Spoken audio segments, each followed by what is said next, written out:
2024년 갑진년이 밝았습니다. 새해 복 많이 받으십시오. 강혜신의 오늘의 미국.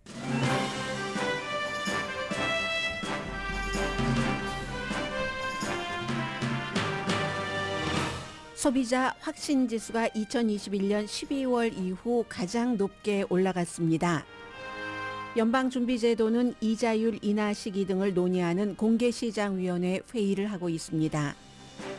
얼마 전까지 니키 헤일리를 지지하던 은행권도 트럼프 전 대통령의 재선 가능성을 받아들이면서 일부 기업인은 아첨 같은 발언도 합니다. 트럼프나 바이든이나 경제 정책에 있어서는 기업과 근로자, 소비자 모두에게 나쁜 방안을 내놓는다는 공통점이 있다는 컬럼 파이낸셜 타임즈에 실렸습니다. 월마트가 대학 졸업을 하지 않은 스토어 매니저 연봉이 40만 달러가 될 수 있다고 밝혔습니다. UPS가 12,000명을 해고한다고 발표한 뒤 주식값은 크게 내려갔습니다. 텍사스 주지사와 부지사가 연방대법원 판결을 거부한다고 밝혔습니다. 대법원 판결에 따라 멕시코와의 국경에 세운 철조망을 제거하면 다시 철조망을 만들 것이라고 다짐했습니다. 법치를 존중하는 공화당이 법을 무시한다는 비난이 강합니다. 안토니 블링컨 국무장관이 중동이 1973년도에 비교할 만큼 불안정한 시기가 올 수 있다고 경고했습니다. 이스라엘과 하마스 휴전 협상은 어제보다 오늘 가능성이 높아졌습니다. 여러분 안녕하십니까? 오늘의 미국 강혜신입니다. 지금 전부 아시안컵 축구 경기 때문에 여러분들 관심이 많으신 분들 계시죠? 이제 후반전 시작됐나요? 전반전에서는 사우디아라비아와 한국이 0대 0이었고 두 팀 다 못 싸웠다. 한국이 랭킹으로는 높지만 어쨌든 전반전에서는 좀 별로였다 하는 것들이 저희 라디오 방송국 오늘 아침 일찍 출근을 하셔서 축구를 보시느라고 아주 경쾌한 분위기로 와 하는 이런 소리와 함께 저는 뉴스를 준비했고요. 이제 경기가 시작됐으니까 혹시 중간에 여러분들께 전해드릴 뉴스가 있으면 전해드리겠고 오늘은 먼저 여러분들과 함께 좀 경제적인 문제를 전해드릴 텐데요. 맨 앞에 두 가지는 좀 간단히 말씀드려도 될 것 같습니다. 연방준비제도의 이자율 인하를 언제쯤 할 것인가 하는 뭔가 힌트가 나오지 않을까 하는 것, 그리고 소비자의 확신지수는 이제 점점 높아진다는 것 전해드리고요. 그리고는 맨 마지막 부분에는 파이낸셜 타임즈의 마이클 스트레인이라는 이분은 이제 미국에서 약간 중도 우파 성향이라고 말씀드릴 수 있을까요? 띵크탱크 미국 기업 연구소에 이제 이쪽 분야의 책임을 맡고 있는데 바이든이나 트럼프나 경제 정책은 비슷하고 나쁘다. 이렇게 얘기를 했거든요. 그래서 기업이 누가 대통령이 되든지 이분도 트럼프 전 대통령이 재선될 가능성을 높게 보면서 썼는데 누가 대통령이 되든지 기업은 기업의 역할이 있기 때문에 대통령 정권에 압박을 가해야지 된다 하는 컬럼을 썼거든요. 그런데 이제 그 컬럼은 왜 중요하냐면 지금까지 우리가 그냥 산발적으로 바이든과 트럼프 전 대통령의 경제 정책은 굉장히 다를 것 같았는데 사실 전문가들은 다르지 않게 보는구나. 그리고 누가 대통령이 돼도 앞으로 이렇게 갈 가능성이 높구나 하는 큰 그림을 한번 들어둬서 나쁠 것은 없다 싶어서 맨 마지막 부분에 전해드리겠습니다. 먼저 오늘과 내일 공개시장위원회 회의를 하는데 기준금리는 그대로 두겠죠. 5.25에서 5.5% 23년 만에 최고치. 경제가 지금 강하기 때문에 데이터상으로는 연방준비제도가 3월부터 이자율을 내린다 하는 결정을 하기는 어려워 보일 것이고요. 그리고 다만 이제 언제부터 올릴 것인가 하는 것을 암시할 수 있는 발언을 내일 공개시장위원회 회의가 끝나고 연준 의장이 할 수 있는가 여기에 이제 포커스를 두고 보는 거죠. 어떤 사람들은 여전히 2024년도 경기 침체, 지금 경기 침체 들어가고 있어. 지금 경기 침체야. 이렇게 생각하시는 분들이 계십니다. 그러나 어떤 사람들은 인플레이션이 완전히 잡혔다. 이제 통제됐다라고 생각하기도 하고 만약에 3월부터 이자율을 내리기 시작한다면은 대강의 분위기로 그렇다면은 내일 연준 의장이 좀 명확하게 밝힐 것, 힌트라도 줄 것 이렇게 보고 있는 거고요. 그리고 또 하나 다른 쟁점은 연방준비제도가 늘 이제 국가의 채권이라든가 증권이라든가 이런 걸 사고 있잖아요. 매달 한 600억 달러 정도 최대 그런 뭐 정부 채권 사고 정부 증권 350억 달러 이제 지출하는 거죠. 이런 것들 양적 뭐 긴축 같은 것을 어떻게 할 것인가 이건 이제 뭐 전문가들이 더 관심이 있으신 부분이고요. 그 두 가지 언제부터 이자율을 내리느냐. 지금으로서는 3월보다는 6월이 조금 더 많아졌다고 할까요? 얼마 전까지만 하더라도 3월부터 내릴 수도 있어 했는데 이거 경기가 너무 괜찮은데 생각보다 해서 6월부터라고 보는 사람들이 조금 많은 것 같고 그러나 이제 그 사이에 몇 가지 데이터가 또 나오기 때문에 섣불리 결정할 수는 없는 것 같습니다. 그리고 이제 좀 전에 발표된 것 가운데 하나가 소비자의 신뢰도인데 항상 미국이 소비로 경제가 돌아가니까 소비자의 신뢰라는 것은 느낌이지만 굉장히 중요하죠. 2021년 12월 이후의 최고 수준인데 팬데믹 뭐 한창 때 그 이후의 최고 수준까지 올라갔다는 겁니다. 컨퍼런스 보드가 이제 비영리 비즈니스 멤버십이 있어서 거기서 뭐 연구도 하고 뭐 이런 뭐 여론 같은 것도 보고 하는 조직이죠. 미국 소비자들이 경제 상황에 대해서 뭐 2년 넘어 만에 더욱 낙관적이 됐다. 2년 조금 넘네요. 12월이니까. 그래서 12월 달에 지난달에 108이었는데 이제 수치만 보시면 됩니다. 1월 달에는 114. 3개월 연속 그 소비자의 확신지수, 신뢰지수 같은 것이 상승했는데 12월 달에 108에서 1월 달에는 오늘 발표됐는데 114.8이라는 겁니다. 뭐 인플레이션 조금 잡히고 있고 또 앞으로 금리가 하락된다는 기대는 있잖아요. 3월이냐 6월이냐 이런 것은 남아있다 할지라도 그리고 기업은 계속 뭐 사람들 해고하지는 않죠. 뭐 테크놀로지 업계 같은 뭐 특수성을 제외하고는 그래서 일반적으로 뭐 여러 가지 뭐 실업률 같은 것도 괜찮다 하니까 이게 이제 소비자 신뢰도가 올라갔고 이건 이제 그 대통령 선거에서 보자면 바이든 대통령에겐 좋은 거죠. 바이든 대통령 캠페인 측에서 계속 기대하고 있는 게 사람들이 그냥 지레 겁을 먹어서 이거 나쁠 거야 하다가 모든 그 기록들을 다 깨고 이제는 경제가 나쁘다고 생각하지 않을 수 있다. 그런 것들이 선거철이 다가오면서 사람들이 확신을 하게 되면 바이든 현 대통령에게는 반가운 신호일 수 있는 거고요. 인플레이션 뭐 7%, 9%까지 갔었던 적 있잖아요.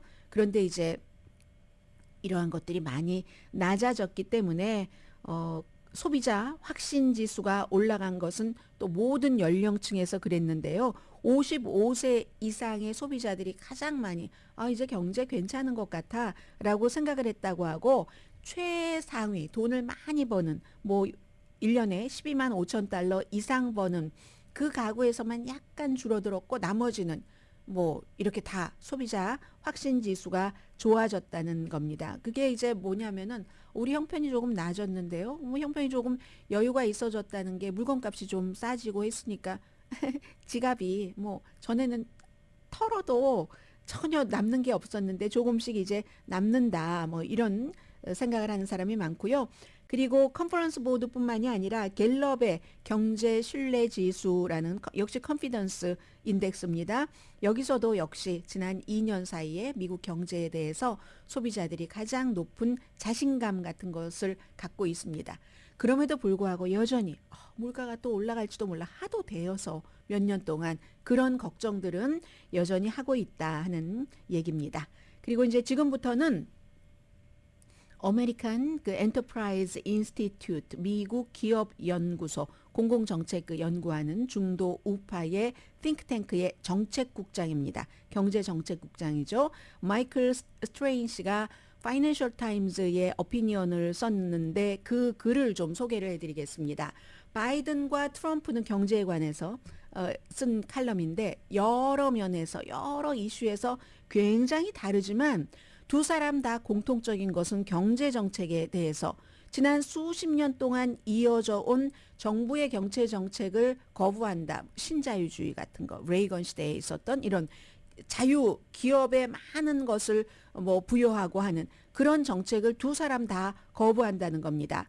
기업을 지지하고 그리고 이제 자유롭게 사업을 할 수 있도록 하는 광범위한 수십 년 동안 이어왔었던 이런 것을 트럼프나 바이든은 거부한다는 얘기입니다. 그래서 이분은 이게 기업이나 일하는 사람이나 소비자 모두에게 나쁘다라고 얘기를 하는데 지금 트럼프나 바이든 이 두 사람은 정부 계획에 더 많이 포커스를 둔다는 겁니다. 자유롭게 해봐 하는 게 아니라 트럼프도 뭐 공화당이긴 하지만 이 경제적인 이런 분야에 있어서 심지어는 그 버먼트가 지역구인 버니 샌더스와 통하는 이런 것도 많았잖아요. 그러니까 경제 부분에 대해서는 바이든과 크게 큰 그림에서는 차이가 안 난다는 것을 말해주고 있습니다. 정부 계획에 더 많이 의존을 하고 시장의 결과, 자유시장, 이 체제에 덜 의존한다. 레스 의존한다. 그런데 이제 자유시장 경제 이런 것들이 뭐 세계 많은 나라에서 한국에서도 뭐 그렇고 2차 대전 이후에는 대세였었잖아요. 이 대세를 거슬러서 트럼프와 바이든은 이건 뭐 미국 우선 보호주의 그 수준을 넘어선다라고 얘기를 합니다. 그러면 이제 자유주의 하면은 로널드 레이건을 우리가 생각할 수 있잖아요. 로널드 레이건은 대통령으로서 이제 마지막 연설을 할 때 제일 중요했었던 것 가운데 하나가 이민자들을 칭찬하는 것. 그래서 딱 그 마지막 연설에서 우리는 미국은 세계를 주도해 나가는데 왜냐하면 우리 미국이라는 나라가 유일하게 우리의 국민, 우리의 힘을 세계 모든 나라, 모든 곳에서 다 끌어오기 때문이다. 이민의 중요성을 로널드 레이건 전 대통령이 얘기를 한 거잖아요. 그렇게 다 끌어와서 우리는 우리나라를 지속적으로 새롭게 하고 발전을 시키는 힘을 갖고 있다. 이게 이제 로널드 레이건 대통령의 마지막 연설이었는데 이에 비해서 트럼프 전 대통령은 이민자들이 뭐 미국의 피해 오염을 뿌린다 뭐 이런 얘기 물론 이제 불법 이민을 중심으로 한 얘기이긴 하지만 그렇게 비난을 했고 바이든 대통령은 덜 극단적이기는 하지만 이민자들과 또 이민자에 의존을 하는 기업들이 많이 있잖아요. 그런 기업에 좀 예전보다는 덜 우호적이다라는 얘기를 합니다. 그래서 아니 바이든을 지지했었던 사람조차 놀라게 한다. 이번에도 이제 통과되진 않겠지만 국경도 일시적으로 폐지할 수도 있는 그런 대통령의 권한을 주는 법을 만들면 내가 그 권한을 발휘를 해서 국경을 일시적으로 폐쇄할 수 있다라고 전에는 민주당 대통령이라면 상상할 수 없었던 이런 얘기를 하잖아요. 뭐 대통령에 당선되기 위해서 그런 점들을 약간 중도 우파 성향의 이런 그 경제 전문가가 하고 있는 겁니다. 빌 클린턴 전 대통령은 민주당이죠.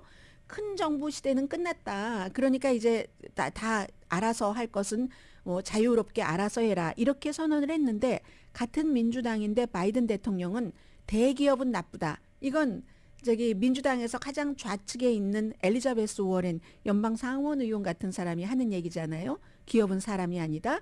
그런 기준을 바이든 대통령도 좋아하기 때문에 경제 정책에 대해서 수십 년 동안 주어왔었던 경제계의 자유 같은 것을 규제 쪽으로 많이 이제 돌리고 있다. 무슨 뭐 독점 금지법 같은 정부의 규제 또 정부의 재량권을 확대하는데 이렇게 되는 경우는 정치적으로 해를 준다. 해를 주는 기회를 연다. 이런 얘기를 하는 겁니다. 해서 그런 모든 뭐 트럼프나 바이든의 경제 정책이 기업이나 근로자, 소비자 모두에게 좋지 않은데 그게 이제 트럼프 전 대통령은 대표적으로 관세죠. 앞으로도 뭐 대통령이 되면 관세 엄청 물릴 것이다라고 이제 지금 장담 내지는 공약을 하고 있는데 관세를 물리면은 국내 제조업체가 뭔가 이제 이렇게 비용이 늘어나잖아요. 제조업체도 그렇고 뭐 원료를 수입을 해서 물건을 만들어야지 되는데 관세를 높이면은 그 관세를 대통령은 계속 뭐 중국에서 무는 거다라고 하지만 수출을 하는 회사에서 무는 거라고 하지만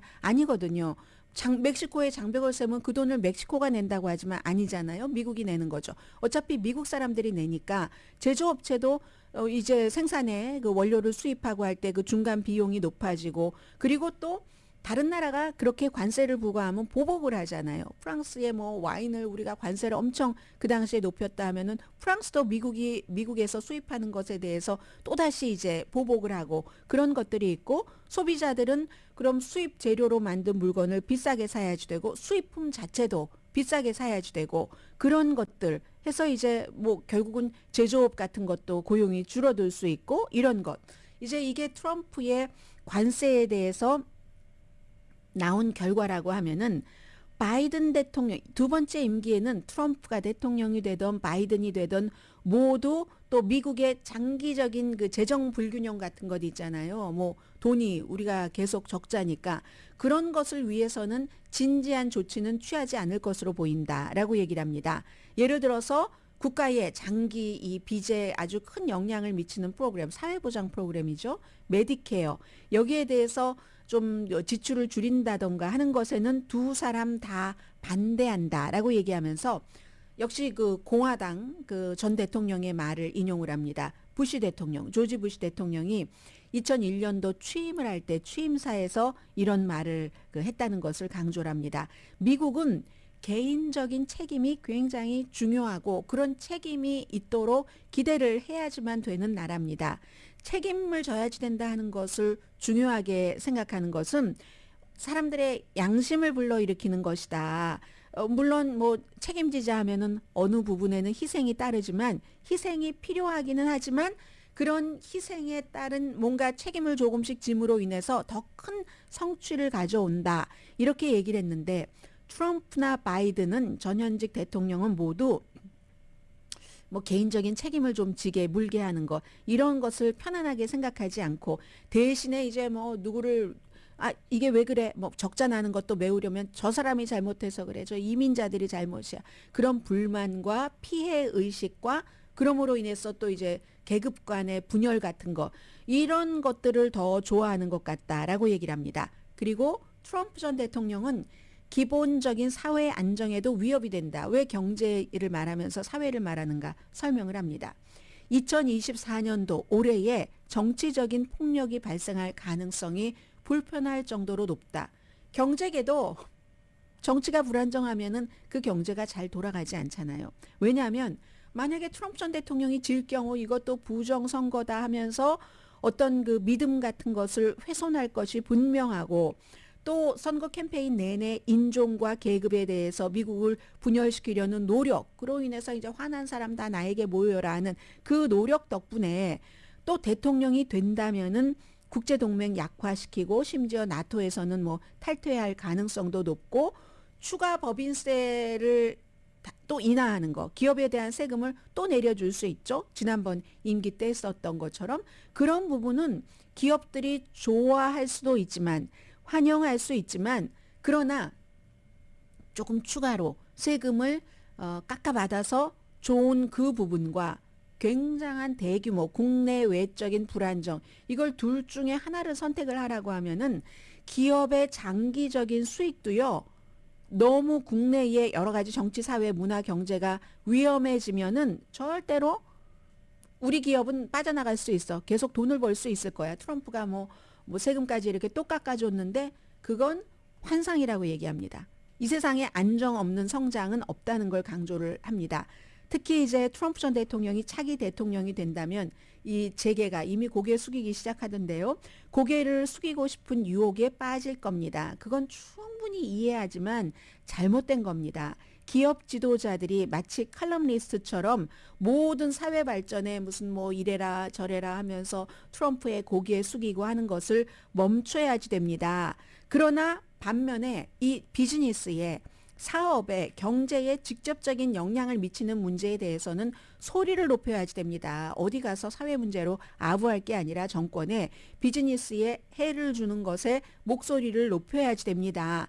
2016년, 2020년을 우리가 쭉 겪어오면서 보호주의, 그런 것들이 또 공격적인 규제, 이건 이제 또 어느 정도 민주당에 해당되는 거고요. 보호주의는 좀 트럼프에게 더 가깝겠죠. 그런 것들로 인해서 얼마나 큰 피해가 있는지 직접적인 증거가 많다. 아메리칸 엔터프라이즈 인스티튜트가 많이 가지고 있다는 얘기입니다.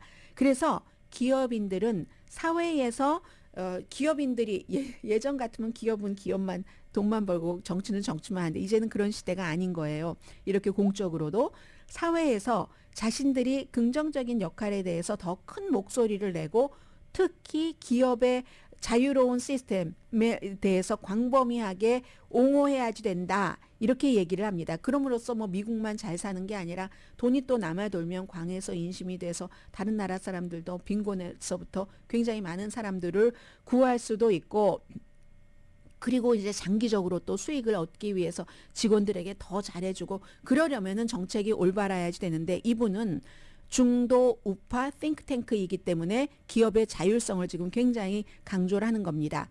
2024년도 선거가 어떻게 될지 아무도 모릅니다. 이제 지명 경쟁 시작됐고 이분은 니키 헤일리의 경제 정책이 트럼프나 바이든의 경제 정책보다는 뭐 낫다고 생각을 하는 것 같습니다. 그런데 만약에 트럼프가 대통령으로 당선된다면 당선된다 해도 그가 막 말했었던 것보다는 조금 온순하게 온건하게 경제를 집행할 수 있고 반면에 뭐 바이든의 경우는 두 번째 임기는 첫 번째 임기보다 또 더 기업에는 약간 친화적일 수도 있다. 이런 긍정적인 면도 있을 수도 있다.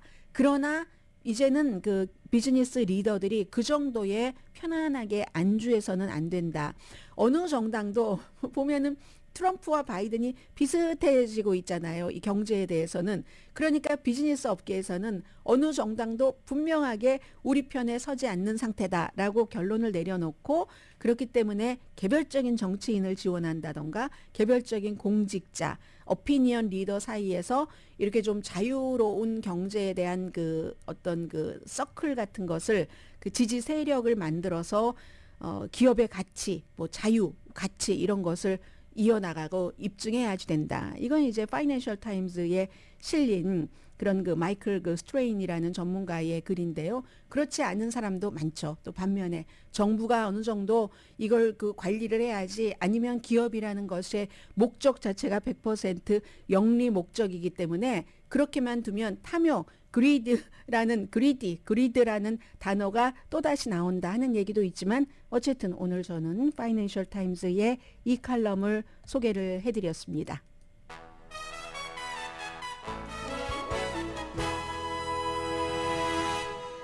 오늘의 미국은 전문가가 추천하는 이민법, 가정법 전문 재인정 종합법률사무소 총 20억 달러 승소, 교통사고와 상해 전문 브라이언 타필라와 CG 변호사 그룹, 코지다운 갤럭시 이불은 잠이 솔솔 오게 하는 기능성 거위털 이불로 독일 회사와 함께 생산합니다. 코지다운 갤럭시 이불 공동후원입니다. 잠시 뒤에는요. 야, 참아. 아첨도 이렇게 해야지 되는 건지 아닌지는 잘 모르겠지만 트럼프 전 대통령에게 아첨하는 기업인들도 전해드리고 그리고 연방 대법원의 판결에도 불복하는 주정부도 전해드리고요. 또 하나는 잠시 뒤에 말씀드리겠습니다.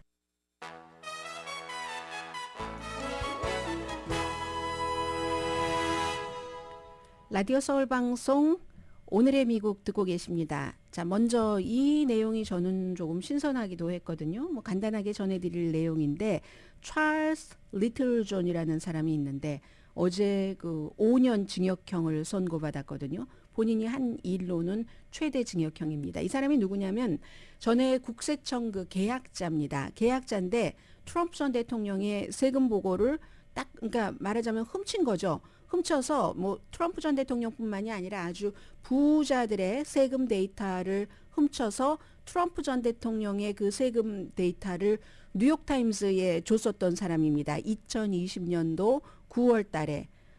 그래서 그 당시에 이제 트럼프 전 대통령이 당선된 해에 연방소득세를 $750를 내서 굉장히 뉴스였었던 적 있잖아요. 그리고 그 전에 15년 가운데 10년 동안을 세금을 한 푼도 내지 않았다. 연방소득세를 한 푼도 내지 않았다. 뭐 이런 점에 대해서는 트럼프 전 대통령이 법을 현명하게 뭐 했으니까 그렇지 하고 결국은 그런 것들에 대해서 지금 아마 내일 판결이 나올 가능성이 높죠. 뉴욕에서 비즈니스를 다 사기로 했다 해서 뭐 뉴욕 검찰이 그 3억 달러 이상을 벌금으로 내라고 하는 어쩌면은 뉴욕에서 사업을 할 수 없다는 뭐 그런 그 형량까지 받게 되는 그런 것. 그 사람입니다. 찰리 리틀 존이라는 사람이 5년 징역형을 받았고요. 본인이 범죄를 당연히 유죄 범죄를 인정을 했고 원래 이러한 것들을 이제 트럼프 전 대통령이 세상에 저렇게 그 대통령 지도자라고 하면서 연방 소득세를 $750밖에 안 냈어요. 그 대통령이 당선된 해에 부자라고 그렇게 말하더니 이런 뉴스 같은 것을 보면서 본인이 이게 전문가니까 내가 이것을 이렇게 훔쳐서 어디에 흘렸다는 것을 리크했다는 것을 알았을 때 어떤 벌을 받는지 알았답니다. 본인이 알았지만 그래도 내가 벌을 받더라도 이거는 밝혀야지 돼. 왜 그 당시에는 2020년이니까 35살이었나요? 그런 것들 너무 옳다고 생각했기 때문에 이거 투명하게 해야지 돼. 막 정의의 사도가 된 거죠. 그 당시에. 그래서 그렇게 했었다라고 얘기를 합니다. 근데 전혀 참작되지 않았어요. 그러한 것들이 전혀 참작되지 않고 이렇게 해서 받을 수 있는 최대 형량 5년형을 받았다. 그때는 옳다고 생각했는데 지금은 옳지 않다. 그럼에도 불구하고 이건 개인정보 유출이잖아요. 개인정보를 유출한 그것은 법으로 금지되어 있는 것이기 때문에 내가 트럼프 전 대통령의 그 세금 보고에 대해서 유출하지 않는 게 맞았다라고 얘기했습니다. 이 뉴스가 저에게는 좀 어제 오후부터 좀 신선하게 다가왔고요. 불과 이 뉴스도 신선하진 않지만 계속 확인을 하는 겁니다. 모든 사람들의 말을 전부 진정성이 있는 말이다라고 받아들여서는 안 된다는 것. JP 모건 체이스의 제이미 다이먼이 제일 먼저 니키 헤일리를 공식적으로 지지를 했었던 사람입니다. 그게 뭐 불과 2달도 안 돼요. 그러다가 이제 트럼프 전 대통령 아이오와주 선거 그 직전부터 뉴햄프셔 선거 치르고 이렇게 되니까 다보스 경제 포럼이 1월 중순에 있었잖아요. 1월 19일에 끝났나 그렇죠? 그런데 벌써 딱 분위기를 감지하고는 다보스 포럼 같은 데서 이렇게 얘기를 하기 시작합니다. 트럼프 전 대통령에 대해서 트럼프 전 대통령이 잘한 게 많다. 그전에는 트럼프가 되는 게 싫으니까 니키 헤일리를 공식 지지했었던 것 아니겠어요? 제일 먼저. 그래서 다른 사람들도 줄을 섰죠. 그 업계에서. 왜냐하면 이 사람이 제일 큰 뱅크를 운영을 하고 있으니까. 그러다가 이제 다보스 포럼 같은 데 가는 시점부터는 이미 트럼프가 이민에 대해서도 무역에 대해서도 세금 개혁에 대해서도 잘한다. 세금 개혁은 부자에 대해서 감세를 해주니까. 그리고 중국에 대해서도 다 옳다고 할 수는 없고 관세 이런 것에 대해서 일부 옳았다. 멕시코에 대해서도 말이야. 그 말하는 방식은 좀 마음에 들지 않지만 중요한 문제 가운데서는 일부에 대해서는 틀리지 않는다. 얼마나 많이 트럼프에게 잘 보이려고 하는 말이에요. 멕시코에 대해서 이민에 대해서 말하는 방식은 마음에 들지 않지만 중요한 문제 중 일부에 대해서는 틀리지 않았다. 이게 뭔 말입니까? 그러니까 민주당도 트럼프의 주장을 들어라. 이렇게 얘기를 했고요. 그리고 이제 투자회사죠. 블랙스톤의 회장 CEO 스티븐 스워츠먼 이 사람도 트럼프에 대한 입장이 아주 나빴다가 입장을 싹 바꿉니다. 원래 이제 공화당에 대해서 이제 투자 회사니까 큰 기부를 하는 손이죠. 그러다 11월 달에 트럼프를 지지하지 않는다고 공식적으로 발표를 했습니다. 공화당이 새로운 지도자로 이제 전환을 해야지 될 때다. 이렇게 얘기를 하다가 그러다가 분위기를 보니까 또 이게 될 확률이 높잖아요. 그러니까 항상 정치에서는 당선 가능성 높은 곳에 돈이 갑니다. 이제는 나 트럼프도 이제 지지할 수 있다. 이런 정도로 나오고 있거든요. 그래서 이제 일부 기업은 앞서 이제 파이낸셜 타임스에서도 지적을 한 것처럼 트럼프 전 대통령의 기업에 대한 세금을 추가로 인하해 준다던가 이런 데에 대해서 충분히 이익을 얻을 수 있죠. 그렇지만 투자회사 웨스트우드 캐피털의 어떤 전문가라든가 이런 사람들은 왜 이렇게 이제 투자가들이 트럼프 전 대통령 지지를 위해서 뒤로 물러나서 다른 사람을 지지하기 원했는가? 파이낸셜 타임스의 바로 그 컬럼니스트가 한 얘기와 똑같은 말을 하는 겁니다. 트럼프 시대에 우리가 이득 받은 것도 많지만 안정적이지 않다는 겁니다. 비즈니스 환경도 정치도 불안정하고 그렇기 때문에 안정적이지 못하는 것은 비즈니스의 이익이 주식시장이랑 똑같은 거죠. 불확실성에서는 굉장히 출렁거립니다. 비즈니스도 주식시장만큼은 아니지만 그렇기 때문에 아유 그냥 우리에게 조금 좋은 거 주고 그다음에 계속 뭐 속 끓이고 있는 것보다는 안정성을 택하겠다 해서 그렇다고 해서 민주당을 지지하는 건 아니고 뭐 어떤 사람은 론 디센티스를 지지해 보다가 니키 헤일리를 지지해 보다가 다 안 되니까 지금 공화당에서는 할 수 없이 이런 업계에서는 트럼프 쪽으로 돌아가고 있는 것 같습니다.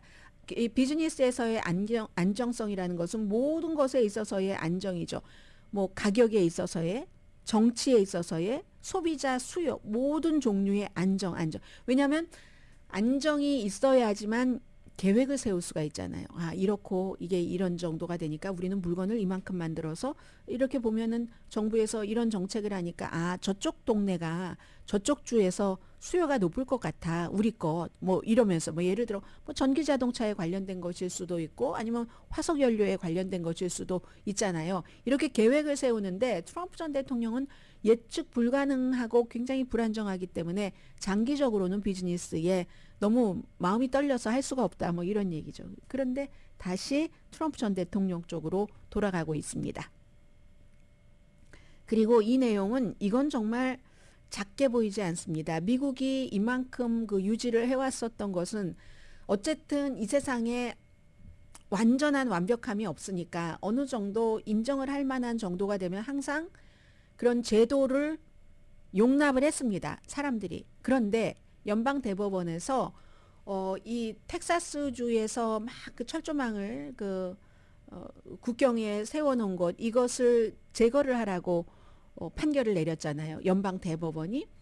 그러니까 텍사스 주지사도 그렇고 부지사도 그렇고 하루는 주지사가 하루는 부지사가 계속 나와서 언론과 인터뷰하는 것이 우리는 만약에 연방에서 그럼 와서 연방 대법원에 아직은 안 갔는가 봅니다. 연방에서 와서 국경수비대가 와서 다 그 와이어를 철조망을 제거를 하면은 우리는 또다시 거기에 그 설치를 하겠다. 이제 이렇게 주장을 했습니다. 이건 좀 애매한 부분이 있긴 해요. 연방 대법원에서 이미 설치된 것을 제거하라고 판결을 내렸지만 새롭게 설치하는 것에 대해서는 판결 내린 바가 없거든요. 그렇지만 이것은 지금 텍사스 주지사와 부지사가 얘기한 것은 이미 설치돼 있는 곳을 연방 그 국경 수비대가 와서 제거를 하면은 다시 설치하겠다는 거잖아요. 이건 연방 대법원의 판결에 불복하겠다고 하는 거잖아요. 그래서 굉장히 주목이 되는 거죠. 그러면서 부지사가 하는 얘기, 우린 할 수 있으니까. 우린 할 수 있으니까. 그리고 텍사스주의 말도 일리가 전혀 없는 건 아닙니다.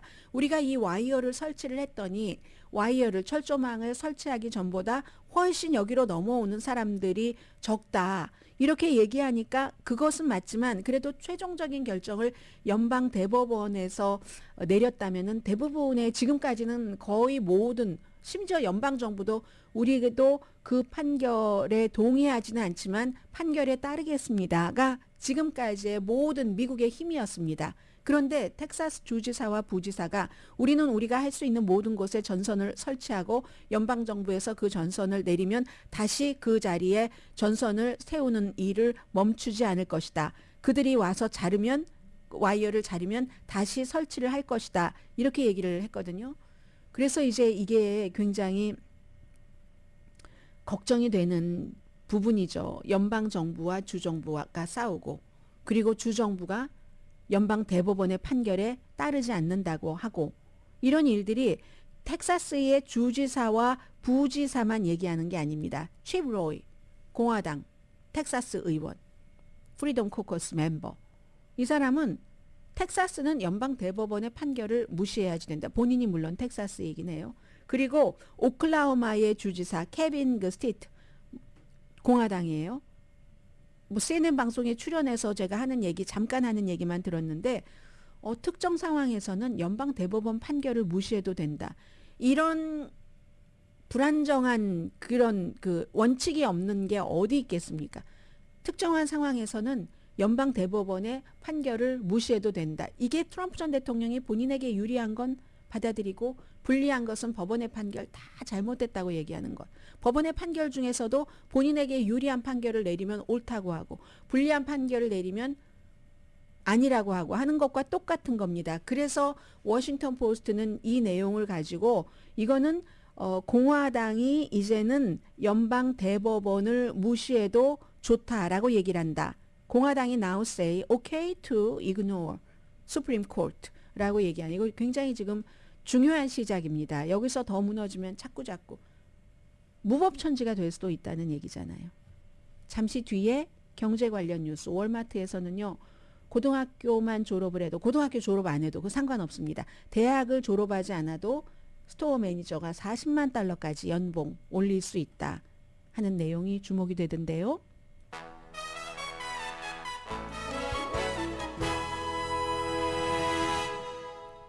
라디오 서울 방송 오늘의 미국 듣고 계십니다. 뭐 후반 경기 사우디아라비아와 한국 아시안컵 카타르 2023년 16강전 시작하자마자 사우디아라비아가 한 골을 넣어서 지금 1대 0인 것 같죠? 아직 제가 레이티스트 본 것은 거기까지밖에 안 나왔는데 그럼 한국 아직 시간 조금 남아 있기는 한데 이거 숨 막히는데요. 네. 0대 1로 후반 시작 1분 만에 실점을 해서 0대 1로 계속 이제 끌려가고 있고 아직까지는 새로운 골에 대한 것은 없는 것 같습니다. 혹시 여러분들 보시면 유튜브에 올려주세요. 한국이 지금 새벽이기 때문에 뉴스들도 제대로 다 팔로우업을 안 하고 있네요. 월마트가 스토어 매니저 이렇게 저렇게 매니저 임금을 일단은 인상했어요. 그리고 보너스 프로그램을 다시 설계를 해서 이제 주식 보조금 같은 것도 누구는 뭐 스토어라든가 그 매장의 규모, 매출 이런 것에 따라서 다르겠죠. 그래서 연간 그 매니저를 $10,000에서 $15,000까지 주식 보조를 받을 수 있게 되고요. 그리고 월마트가 미국에서 이제 가장 큰 뭐 세계 최대의 그 소매 업체죠. 미국에 이제 3,560개 스토어가 있는데 알칸소에 본사가 있다는 건 월마트는 미국의 대명사이기 때문에 다 알고 계십니다. 그래서 평균 그 매니저의 기본 그 연봉을 11만 7천 달러랍니다. 그래서 12만 8천 달러로 인상을 하고 그 다음에는 이제 그 수익에 따른 여러 가지 그 보너스와 또 이제 주식 같은 것 보너스 자체를요. 이 본인의 연봉의 200%까지 받을 수가 있답니다. 이 또 보너스도 또 너무 많이 주면 그 판매 전략에서 좀 무리를 둘 수도 있는데 뭐 그런 거 알아서 하겠죠. 그래서 최대 이제 그 40만 4천 달러까지 받을 수 있다. 전체적으로는 월마트가 한 4,616군데인데 그 가운데서도 이제 뭐 슈퍼센터라는 뭐 조금 더 좀 그런 큰 아주 미니는 아닌 그런 곳이 3,560개라는 얘기가 되고요. 그래서 이제 이 CEO가 하는 얘기를 들어보니까 예전에 본인도 이 월마트 매니저 출신이니까 매니저로 관리할 때보다 훨씬 복잡하고 어려운 일이다라고 하면서 강조하는 것이 계속 이겁니다. 주인처럼 일해라. 직원들에게 주인이다. 저 이 회사 주인으로 생각하고 일하고 있어요. 저 라디오 서울 주인이에요.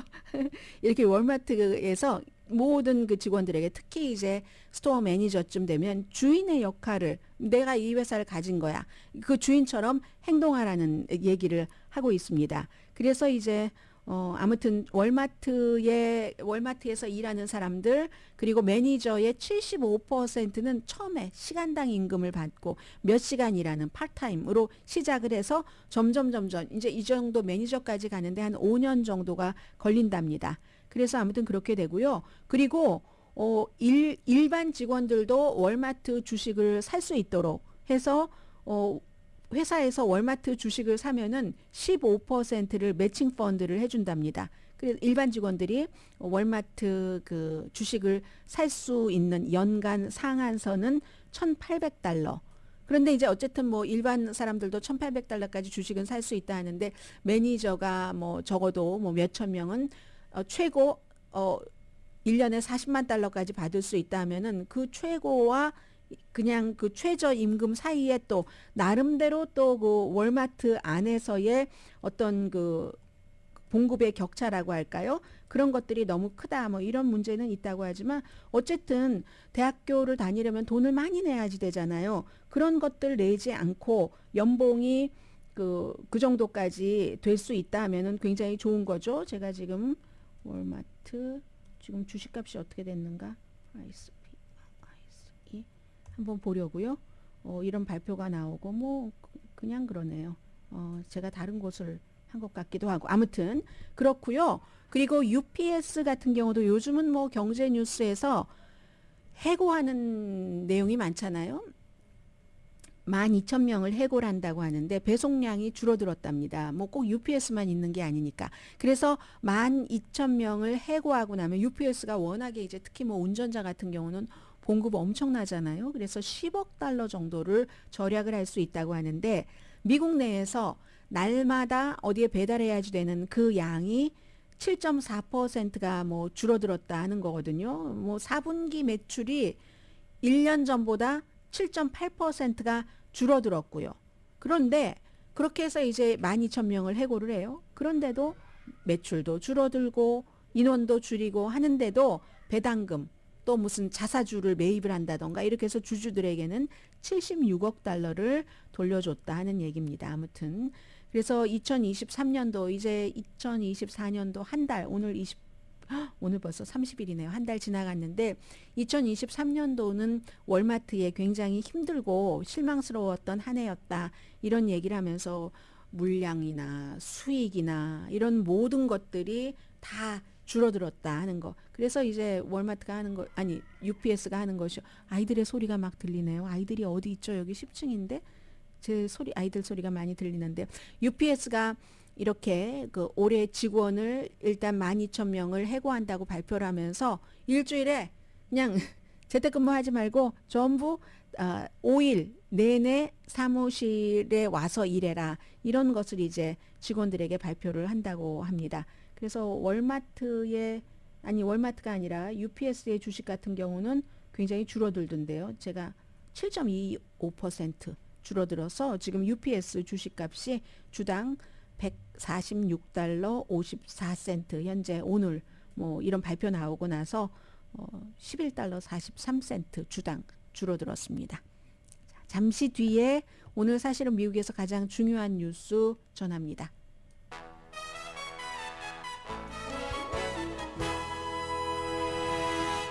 라디오 서울 방송 오늘의 미국 듣고 계십니다. 지금 카타르, 이집트, 이스라엘, 미국 뭐 이런 나라들이 이스라엘 그 인질과 팔레스타인 수감자를 교환하는 이런 것에 이제 합의하는 게 어제보다 조금 더 가까워졌거든요. 그래서 2달 휴전 뭐 처음에는 미국이 이런 것을 기획을 했는데 한 6주일 정도 휴전 하마스도 지금 이걸 고려를 하고 아마 그 관계 당국으로 가고 있는 것 같고요.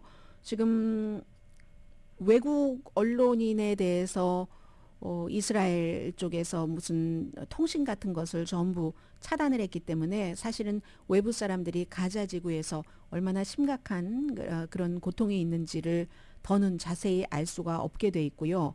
그리고는 이제 가자 이스라엘은 아니지만 요르단에서 미군 3명이 숨지고 어제만 하더라도 34명 부상당했다 했는데 결국은 40명 부상자가 늘어났고요.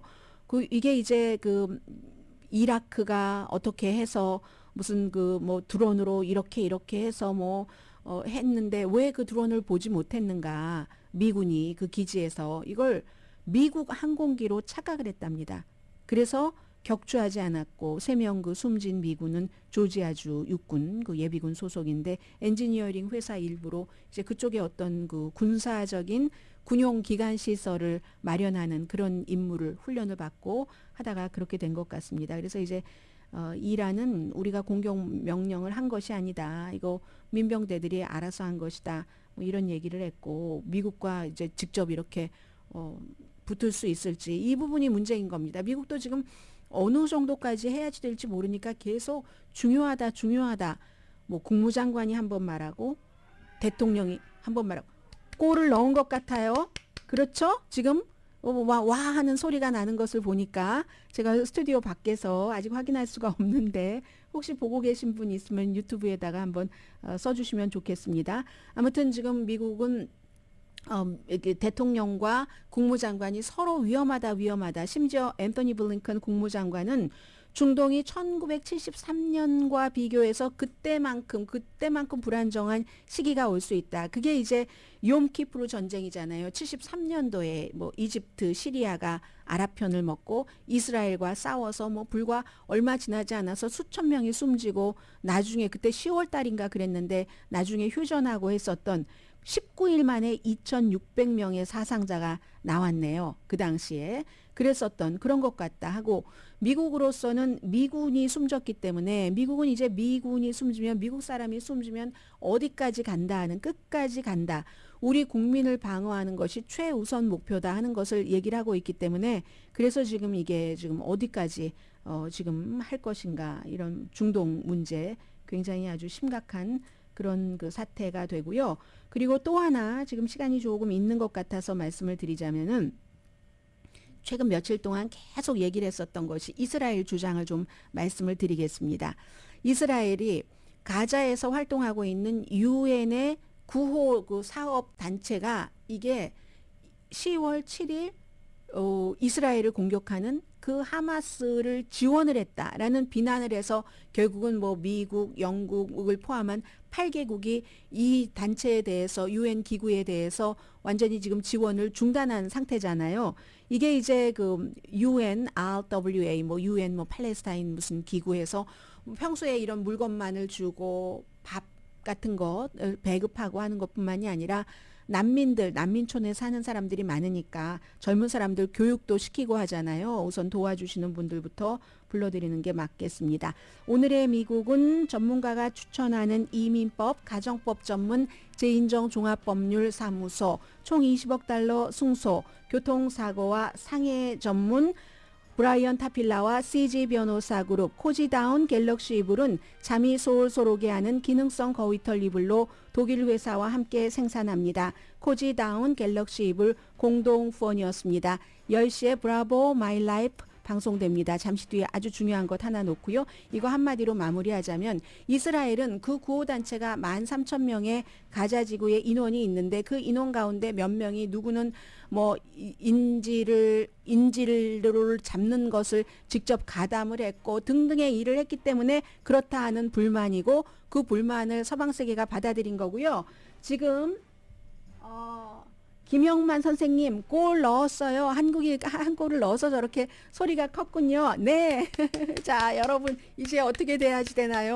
또 이제 막 그러한 몇 분이 또 다가오네요. 잠시 뒤에 그 브라보 마이 라이프에서 들으시기 바랍니다. 강희신이었습니다.